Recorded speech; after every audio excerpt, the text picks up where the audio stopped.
Today we're going to be talking about how I believe Mammon came to take over the Greed Ring. This is part 4 in an 8-part series examining how the elites of Hell rule over their own territory, and my theories on the extent of the control these rulers may have. A link to the playlist for the series is in the pinned comment down below if you want to start from the beginning. There will be 4 more parts coming, however, with the next spring being Lust, so make sure you hit that subscribe button so you don't miss it. The Greed Ring is the 4th ring of Hell, and I believe to be unique and possibly being ruled by a prince trying to outcompete the others instead of working with them. Lucifer and Satan are often regarded as the same entity, and Beelzebub joins them to complete an unholy trinity, but Mammon is pretty openly hurting Lucifer not just on a business level, but on a personal one.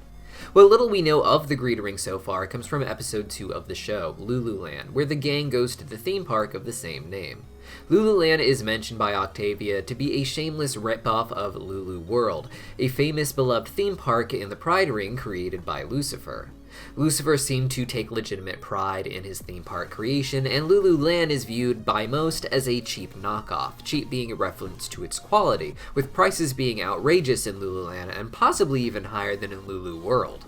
Thanks to a sign in the background of Lululand, we can actually see that one of the distinct differences it has from Lulu World is that Lulu World has a castle as part of its main design, which would make sense as a theme park for the King of Hell, Lucifer. The sign indicates that is the lack of castle that helps make Lululand distinct from Lulu World, and there are a lot of signs and flyers covering the theme park that repeat this sentiment. And Robo Fizzarali even holds up a contract talking about how a court found that it was legally distinct from Lucifer's Lulu World that Mammon himself has signed. In it, he refers to Lucifer in a way that makes them seem like they are close, even though Mammon is clearly ripping Lucifer off. The problem is that he's doing it in the perfect degree within Hell's laws to get away with it, even with Lucifer being of higher rank than him and ruling all of Hell.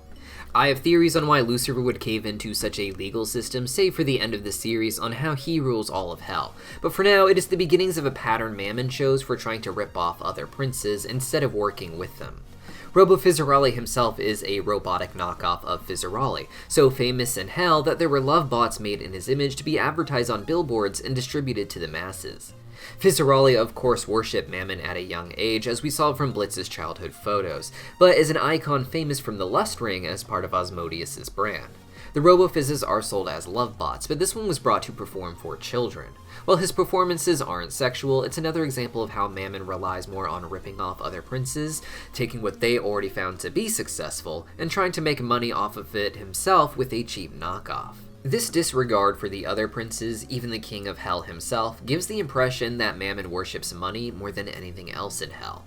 While a prince like Asmodeus may worship lust, he would seem to be working with the other princes as necessary to maintain whatever lifestyle they all can together, but Mammon seems to want more money for himself at the expense of the other princes. Mammon knows that anyone who outranks him likely has more wealth than him, and his goal becomes to milk not just his own population for money, or even the other princes' populations, but the princes themselves. While Lululand is the Greed Ring, it was populated almost entirely by imps from what we saw in episode 2. While this may have been a necessity at the time because other species hadn't been thought out yet, it gives the impression that Mammon targets the poor imps more than the native species of his ring. Sinners are stuck in the Pride Ring and thus can only choose Lulu World, and I imagine they make up such primary demographic for Lucifer's park that imps may not even be allowed into Lulu World. Lululand is likely advertised as a more accessible option for imps, perhaps with much lower ticket prices than Lulu World, but with expensive prices and rip-offs inside to make up for it. With that in mind, I do think the Greed Ring has its own native species, particularly the mob sharks we see in the background of the show and in the comics. Blitz mentions in episode 3 that the nearest ocean from the Pride Ring is 3 rings down, which would be Greed.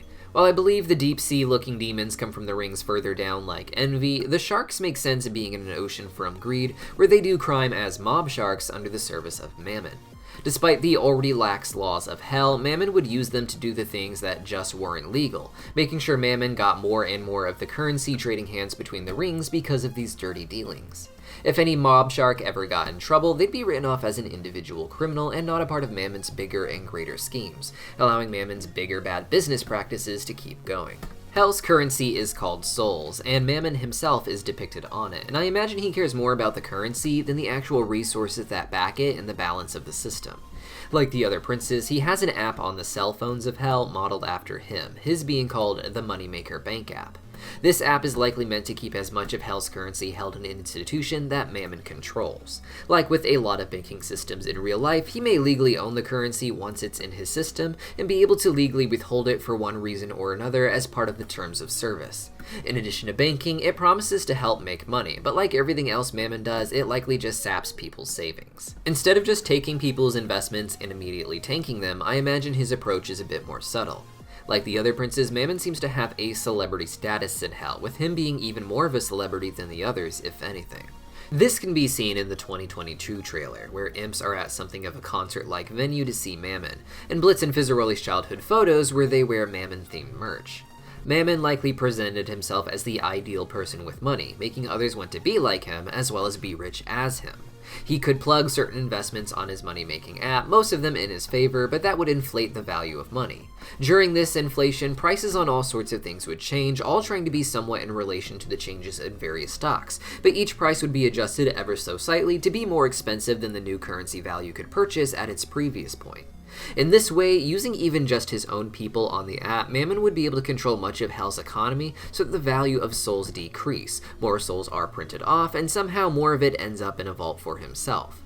All the while, millions if not billions of demons would still be trying to emulate the behaviors of Mammon, presenting himself as a rock star because of his wealth, but promising the common demons that they could get his wealth if they act like rock stars like him, pushing them not just to make bad investments or pay for his concerts, but indulge in lifestyles he advertises for his fans to mimic and which he ultimately profits off of.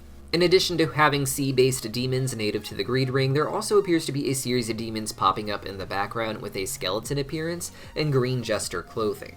These skeleton jesters look to be native species to the Greed Ring, perhaps made in the image of Mammon. However, it is also possible that these are clothes they bought and makeup they put on as part of their Mammon worship.